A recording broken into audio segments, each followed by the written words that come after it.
Today's daf is daf Nun Aleph. And the sugya now is the din of rekev. Rekev haba min hames. So this means that after the disintegration of the body, we're left with ofar, right? As the pasuk says in Bereshis, el ofar toshuv. So that's what's left from the corpse of the dead.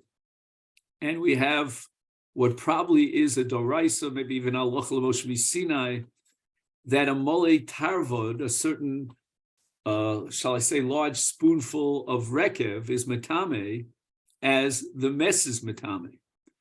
And even though there's no mamoshus of the mess, nevertheless, it is metame. And that's a big chiddush, because, for example, in the world of taros, and let's say a sheretz tame, once it becomes rekev, it's ofar, it's not metame. But in the body of a human being, it's not so.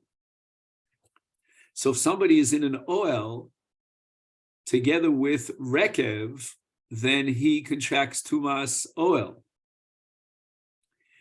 Now, with regard to rekev, there are two stages. First is the moment of kfura, shortly after the death, until the entire body disintegrates and it becomes afrorius. The second stage is that after it already becomes rekev, there are a number of different dinim of rekev that are only relevant if the first stage has already passed. Tana Rabbanan, Ezu mes sheyesh lo rakav. And this tuma, which is tumas mes, only applies in a case where you have pure, unadulterated rakav. There's no mixture of any other element. For example, if the mes was nikbar arum, if he was buried without tachrichim, so then with the disintegration and the conversion to offer to dust, there was no disintegration of the tachrichim, the shrouds that would mix together with the offer of the mess, the rakav of the mess. So that would be a tumas rakav. Or we're going to need another condition, aron shel shayish o al gabi ritzpa shel avanim. We have to guarantee that there's no admixture in the rakav of offer that came from the ground. So for that we need, and let me add, not just from the ground, but also from the disintegration of the coffin. So if the mess was buried in shayish, in marble, then the marble doesn't disintegrate. But if it was a coffin made of wood, the wood is going to disintegrate and convert itself to offer, and then you can have a mixture of rakav hames together with the rakav of the aron. And not only that, but also if you have a ritzpah of levanim, so levanim are made also from some sort of a combination of afar and water and so forth, and the disintegration of the levanim is also going to get mixed in together with the rakav. So we have to talk about a case of a mess that was buried not on a ritzpah shel levanim, but rather on a ritzpah shel avanim.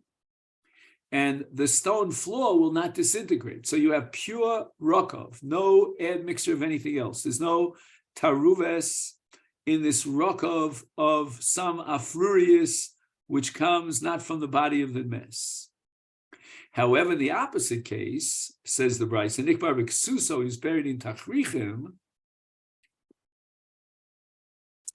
or even if he was buried without tachrichim, but be aron shel eitz, in a wooden coffin, o al gabi ritzpah shel levanim, zeu mes she'ein lo rakav. There's no din of rakav, tumas rakav, because it's not pure, unadulterated rakav, but rather it's taroves of rakvuvis,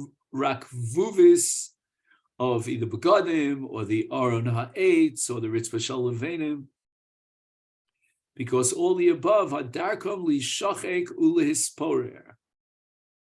And this is all based on the halacha l'Moshe Sinai that Rakav HaMes is only mitame if it's pure Rakav of the mes without any tarovis of other Rakav. And here I have a note based on Tosfos that if he would take Ofra min HaMes, and it has not only a Molei Tarvut, it has 5 Molei Tarvuts.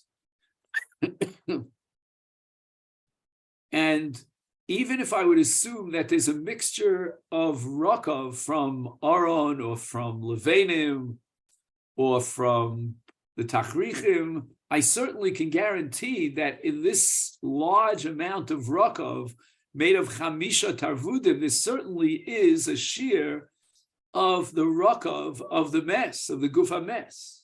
Nevertheless, that Rakav would not be Mitame, and this is not something that we can understand rationally. It's Xeris HaKosuv, that once there's taruves of other Rakavs, there's like a bittul of the Rakav HaMes.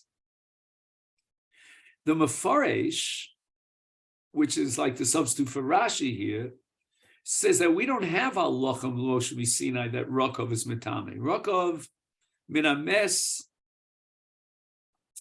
is something that we derive from logic, it seems, right? It's the Rakav of the mes itself.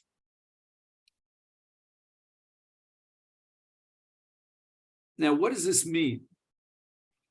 So he quotes the Brisker Rav here in the footnote. He says that there was halacha l'Moshe Sinai that Rakav is mitame. It doesn't say what kind of Rakav is mitame. That wasn't given as part of the transmission. But we're going to apply the principle of Ein lecha ba el chidusha. And therefore we're going to say that this halacha l'Moshe Sinai only applies in the minimalist case, when you have pure Rakav itself without any tarovis. Omar Ula, Ein Rakav el haba min habasar min hagidim min hatzamos. We need a combination of 3 different elements in order to end up with Tumas Rakav. We need, number 1, the disintegration of the flesh, of the sinews, and of the bones. If, let's say, you would have Rakav min habasar or Rakav min hatzamos or Rakav min hagidim, it would not be mitame. Esvei Rav Ula, we have a price that says Rakav haba min habasar tahar. Now, what does that mean? Now, on the face of it, you could have said that this brisa that Rav is quoting is support for Ula, because this Rakav came only from Basar, and therefore it's not Tumas Rakav because it doesn't have Gidim or Atzamos. But Rav is medayek that only because it's min habasar is it tar. But if it would have been min ha'etzem, if the disintegration of the bone would end up with this afar, then it would be tamei afagav to leka basar. So it means that etzem would be an automatic generator of rakav hatamei, and that's against ula. And the Gemara says, "Ema hachi."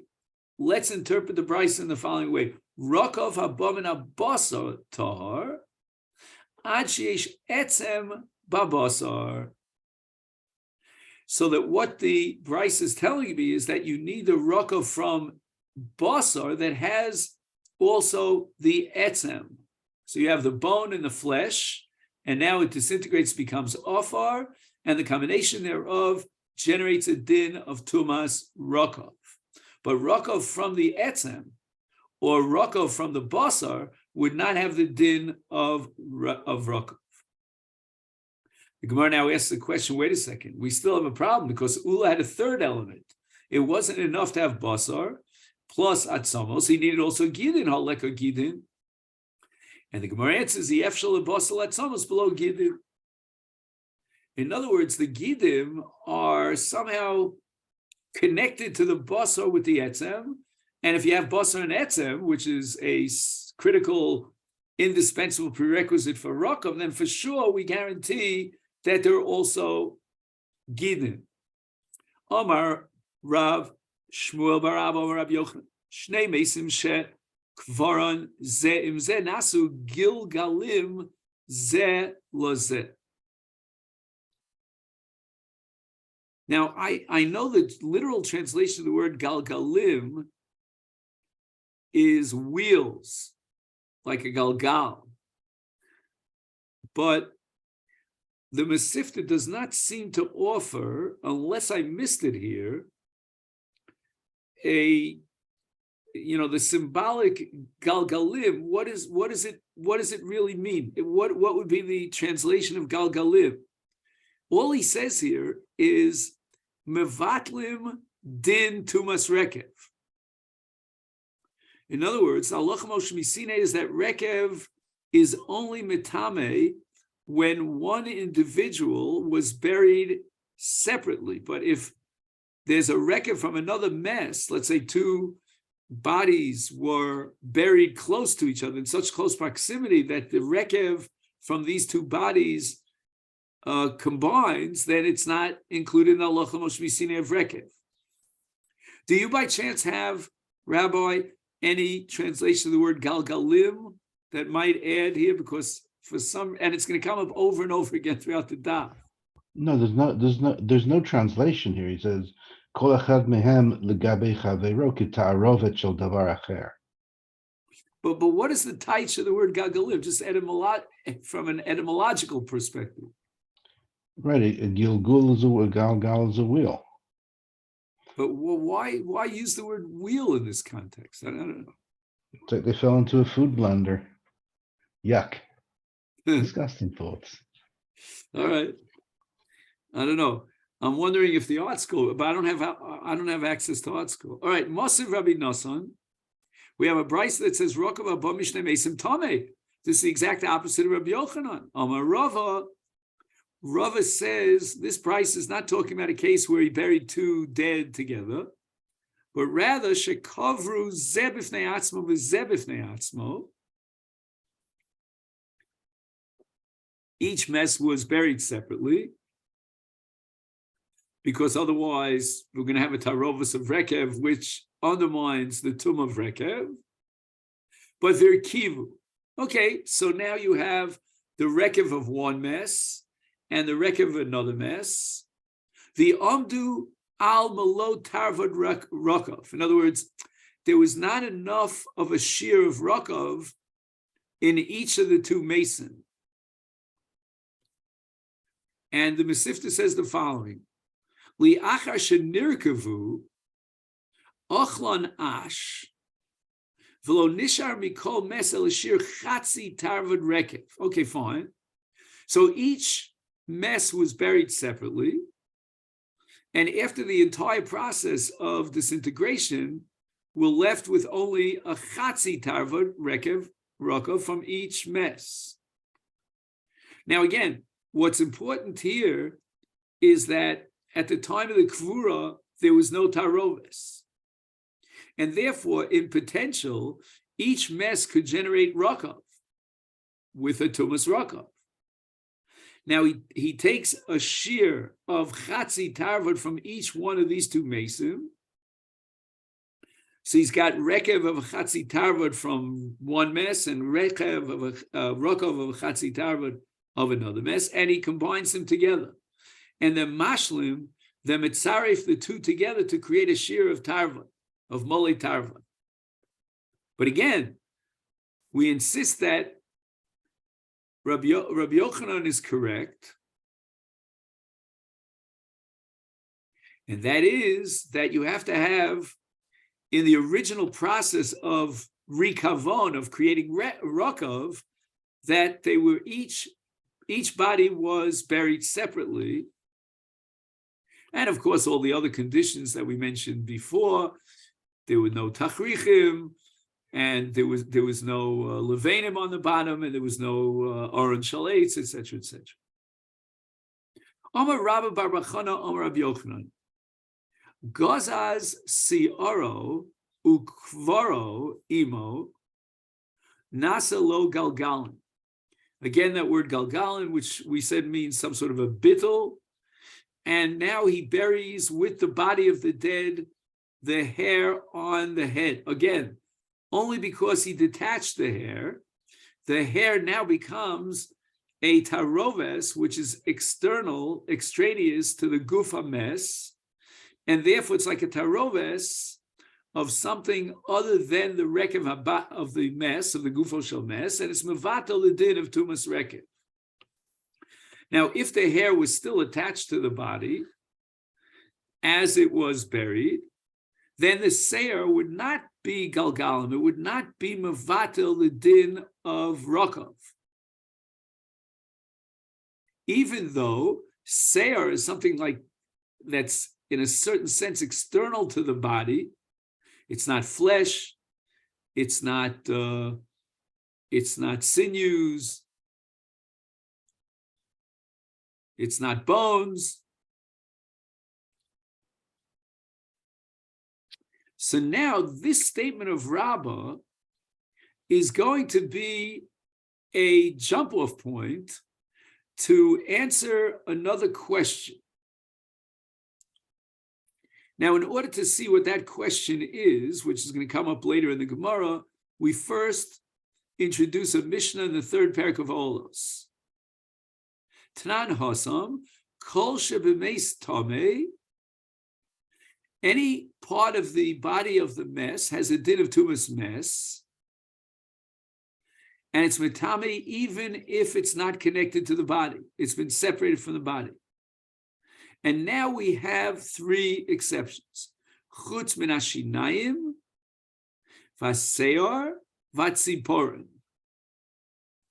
So if the following three categories were removed from the body of the mess, there's no tumah. The teeth, the hair, and the nails. Ubeshas chiburam kulam tmeim.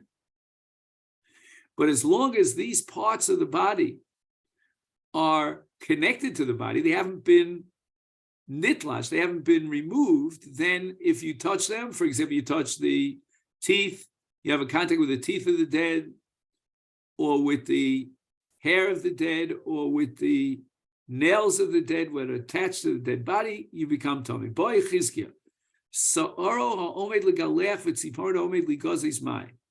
We have a principle in Shas, kol ha'omed litolesh kitolish tummy. Something that's designated to be cut off, it's as if it's already cut off. And Chizkiah wants to know, with regard to tumas mes, does that principle apply? Which means that if during the lifetime of this individual, he was he had intended to cut off his hair, or take a haircut, or cut off his nails, so is that considered as if it was already cut off? And if it was cut off, then it would be a galgal to be mavatel the tumas rakav. Me, I'm reading kol meidli gazis kegazis domi adilma hashta miya hamechubaret. And the second side of the Gemara is that maybe in tumas mes is a separate halacha, that any part of the body that grew naturally from the body and is still attached to the body, no matter what your decision, your intention is, it's metame b'tumas mes. And the Gemara says that this question of Chizkiah should be subject to determination based on the statement that we brought earlier of Rabbi Bar Bachana in the name of Rabbi Yochanan, v'nifshal le'mi to Rabbi Bar Bachana, who said that if you cut off the hair of the dead and it's buried together with the body of the dead, that's mafkia, the din of tumas rakav. Taima mishum de gazas. Rabbi went out of his way to tell me that he had cut off the hair. Why didn't he tell me that this would be a problem even if he didn't cut off his hair? Because it was omed ligzos, lo gazas lo. Apparently, if it was not detached from the head or the body and it wasn't cut off, then it's still considered part of the body, and there's tumas mes. Even if it was omeli gazes. And then when it rots, it has the din of rakov, and it's part of the body. It's not extraneous to the body. The Gemara rejects this. Hachi ka'amar. Here's what Rabbah had to say. Gazaz hareis el galgam. This I know for sure, that if he cut off the hair during the lifetime of the person, or even after the death of the person, and he buried the hair together with the body of the person, then it's mafkia and mevatel the din of rakav. Lo gazaz, this I'm not sure about. If he didn't cut it off, but rather buried the body with the hair attached to it, is then mi boile. I don't know exactly what the din would be. I'm just telling you what I know for sure, says Rabbah. I'm not dealing with the question of what's the status of seor that's omed li gazes. It's possible, and Rabbah vacillates about this, that it would be mevatel the din of rakav. Boy, Rabbi Yirmiyah, rakav haba min ha'akev mahu. Now the akev, the heel, is very different in its density from the rest of the body. And now, what happens if the akev produces rakav? Mi gamrinon rakav haba mi kule mes. Again, the word gamrinan here refers to the halacha Moshe Misinai. So we have halacha Moshe Misinai of Tumas Rakav. Does that apply to all the Avarim of the body, which are alive when the organism is alive, and they die with the death of the person? Avol, but Rakav that comes min ha'akev, lo. Because even when the person was alive, the basar akev is like basar ames. That's what it says here in the Rosh.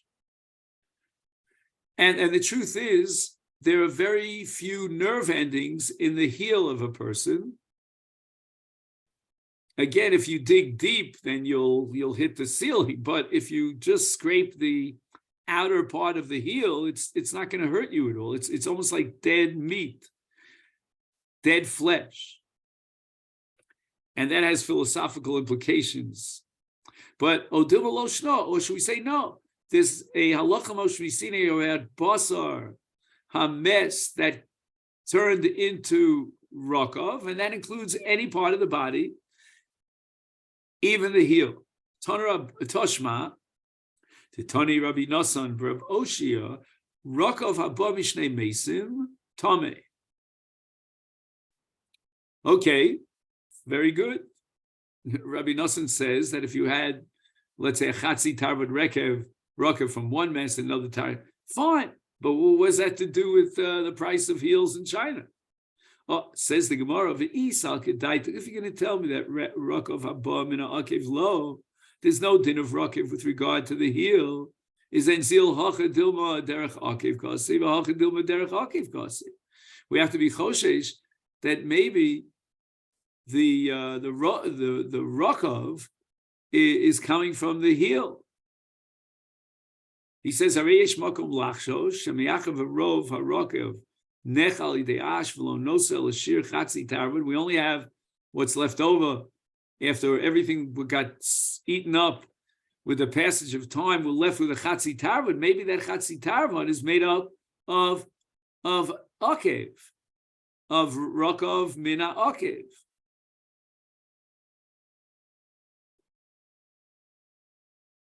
And if you're going to tell me that it doesn't have a status of tumas rakev, then we have a tarovis of something that's going to be mevatel the entire status of rakav. And the Gemara rejects it.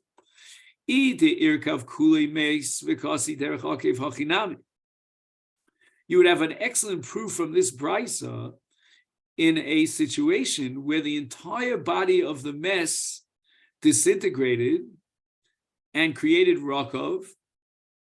And then we're going to say that it seems that there's a tumah that's generated even by the akev.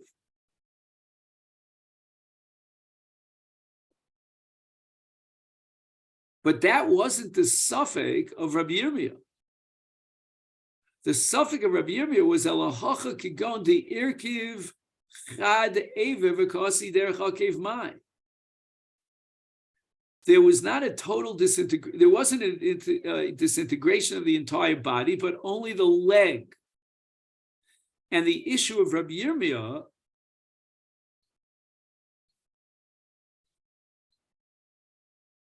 of boy Rabbi Yirmiyah Rokov Haba Min HaAkev Ma'u.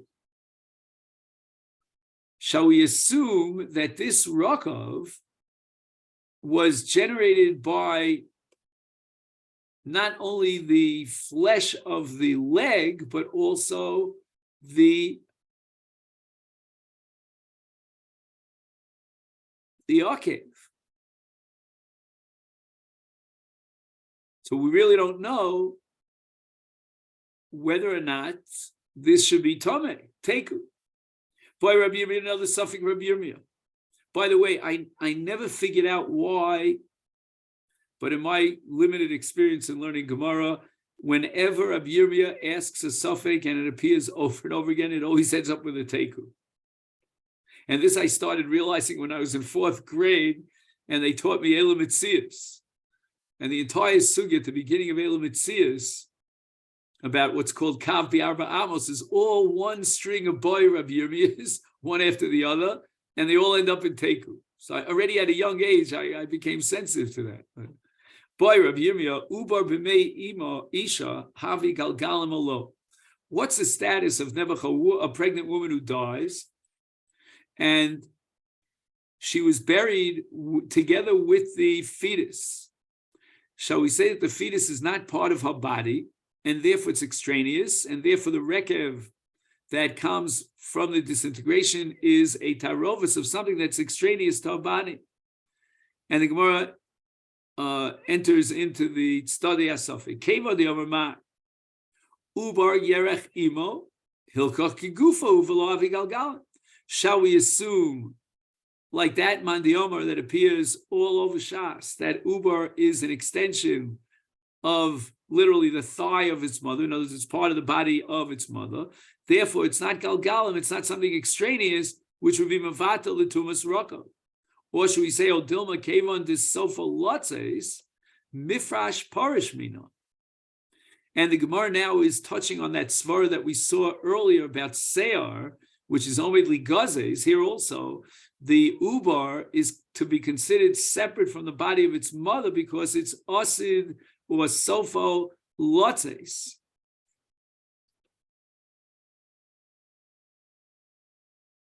And Rabbi Yirmiyah continues his suffix. V'im timtzalomar ubar de Sofo Lotzes mifresh parish minei. I don't understand why the Gemara, why Rabbi Yirmiyah in his second sad, O Dilma, why he didn't mention Ubar Lav Yerech Imo. Apparently, Rabbi Yirmiyah was convinced that Ubar Yerech Imo, even though the Gemara vacillates about that all over the place. So again, now we're going with the second side, that there's a din of Galgal, there's a din of Bittul of Rokov, because this Ubar is Sofo Lotzes, and therefore we see it and define it as a separate entity.